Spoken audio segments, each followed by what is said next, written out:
तैयार रहिए। स्टार्ट। पहले उत्तराखंड और अब हिमाचल प्रदेश में भारी बारिश व भूस्खलन से जान माल की तबाही चिंतित करने वाली है। स्टॉप। पहाड़ों में यह पहली बार नहीं है कि इतनी तबाही हुई है। स्टॉप।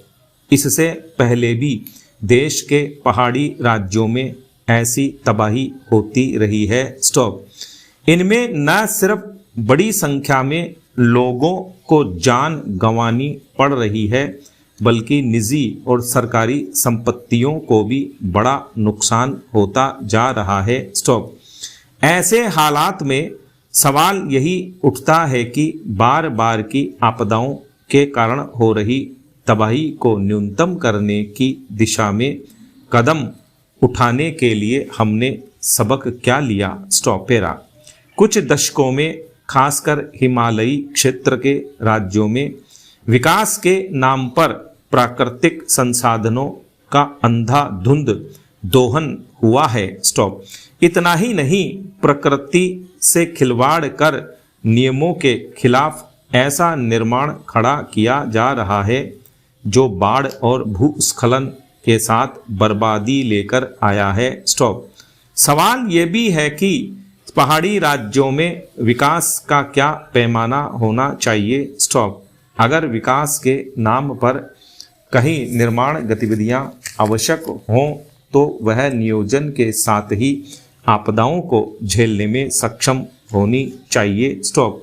आमतौर पर देखा गया है कि इन राज्यों में पर्यटन को बढ़ावा देने के नाम पर ऐसी बड़ी बड़ी इमारतें खड़ी हो गई जो न सिर्फ बाढ़ और भूस्खलन झेलने में अक्षम साबित हुई, बल्कि पर्यावरण के हिसाब से भी नुकसानदेह रही हैं। स्टॉप। ऐसे निर्माण में सरकारी स्तर पर सतर्कता की जो उम्मीद की जाती है उसे नज़रअंदाज किया गया। स्टॉप। पहाड़ी राज्यों में अंधाधुंध निर्माण गतिविधियों को थामने के लिए प्रकृति के साथ संतुलन बनाकर विकास करने की ज़रूरत है। स्टॉप। हिमाचल प्रदेश और उत्तराखंड में पिछले सालों में जिस तरह निर्माण गतिविधियां हुई हैं उनमें प्रकृति के साथ तालमेल को नज़रअंदाज किया गया है। यही वजह है दोनों पहाड़ी राज्यों में भारी बारिश में बड़ी तबाही हुई है। पहाड़ी राज्यों के लोगों को भविष्य में अंधाधुंध विकास की दौड़ से बचने के लिए तैयार रहना होगा। स्टॉप।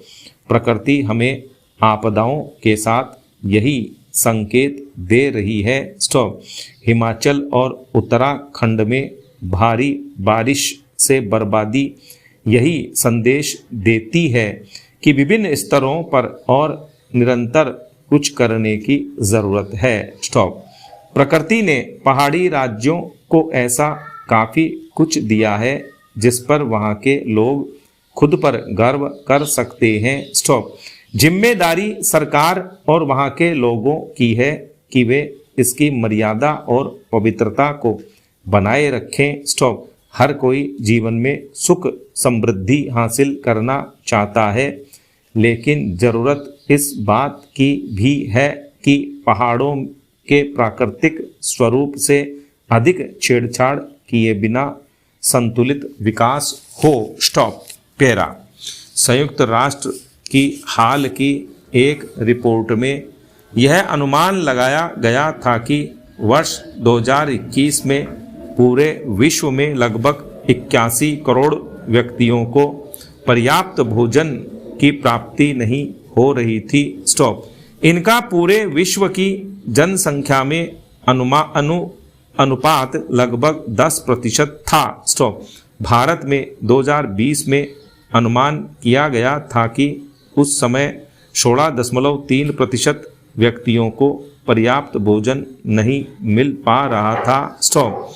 ये सभी भूखमरी से पीड़ित थे, लेकिन विडंबना यह है कि भूखमरी के इस दौर में भी खाद्य पदार्थों की क्षति तथा बर्बादी न केवल चल रही है, अपितु इसमें उत्तरोत्तर वृद्धि हो रही है। स्टॉप। कृषि उत्पादन की प्रक्रिया लगभग सभी विकासशील देशों में आज भी काफ़ी सीमा तक प्रकृति पर निर्भर है। सूखा, अतिवृष्टि, तूफान आदि प्राकृतिक प्रकोप जहां फसलों को प्रभावित करते हैं, वहीं मानवजन्य कारणों से भी खाद्यान्नों, फलों, सब्जियों आदि की बर्बादी का क्रम चल रहा है। जैसा कि स्पष्ट है, फसलों की क्षति काफ़ी सीमा तक प्राकृतिक आपदाओं के कारण होती है। इसके अंतर्गत खेत में खड़ी हुई फसल को प्राकृतिक कारणों से नुकसान होता है।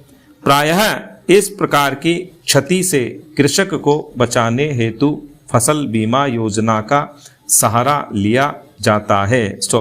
लेकिन भारत में अधिकांश कृषकों को प्राकृतिक कारणों से हुई क्षति की भरपाई नहीं हो पाती।